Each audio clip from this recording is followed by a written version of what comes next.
Psychopathy is one of the dark triad personality traits, and in some ways it's the one that can be the most lethal of the three. People who score high on psychopathy, we usually refer to as psychopaths, and they usually have a standard set of symptoms. They can be glib and superficially charming, so when you first meet a psychopath, you think, wow, what an interesting, nice person. They get bored easily, so they like to keep things moving. They're always stirring up trouble because they enjoy the stimulation, the chaos, the confusion. They're pathological liars. They have absolutely no remorse or guilt about treating other people badly. They seem to be completely incapable of seeing things from another person's perspective. Their feelings and emotions are pretty shallow. They just don't have the same rich emotional life that a typical person has. They're parasitic. In other words, they perceive that other people are here for their benefit, and they will do whatever they can do to suck the life and resources out of them, just the way a parasite in the animal world sucks the life and resources out of its host. They can be sexually promiscuous. This is one of the tools they use to manipulate people. And they don't think in very long-term ways. They're very focused on the present or the very near future. So there's not a lot of long-range planning going on with a psychopath. Many researchers who are interested in psychopathy are also interested in leadership. And in just the last couple of years, there have been some recent new ways to think about psychopathy. Now, this is going to sound pretty complicated.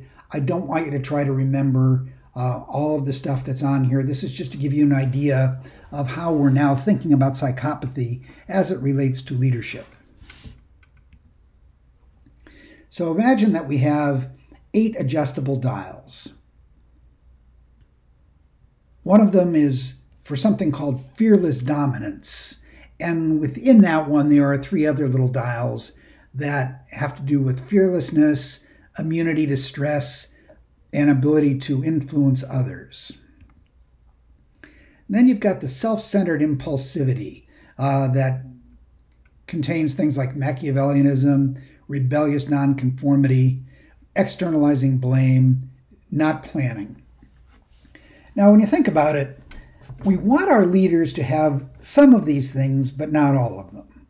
So I will ask one question on the quiz about this. We think it's desirable for leaders to have fearless dominance and immunity to stress, but it's not good for a leader to be full of self-centered impulsivity, just impulsively doing selfish things. That in the long run is not going to be good. And cold-heartedness, that's another one. You have to be a little bit oblivious to the plight of others to carry through. For example, if you're a president and you're sending young men out to war, you know some of them are going to die. And if you're too tender-hearted, that's going to get in the way of your ability to issue the orders that you need to issue.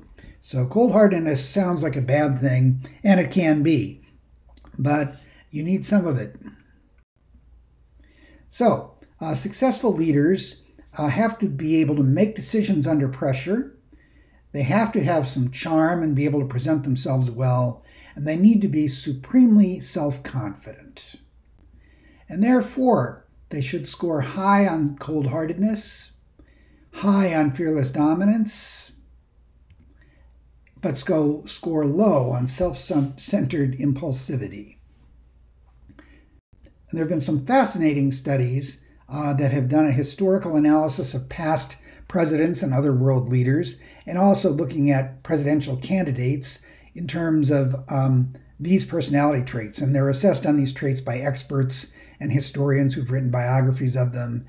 And there are some very interesting details that show that this way of thinking about the relationship between psychopathy and leadership actually might be a very useful one. So again, don't worry about all of the details about all of those things. I'm just giving you a flavor of some of the interesting stuff that's going on in this field.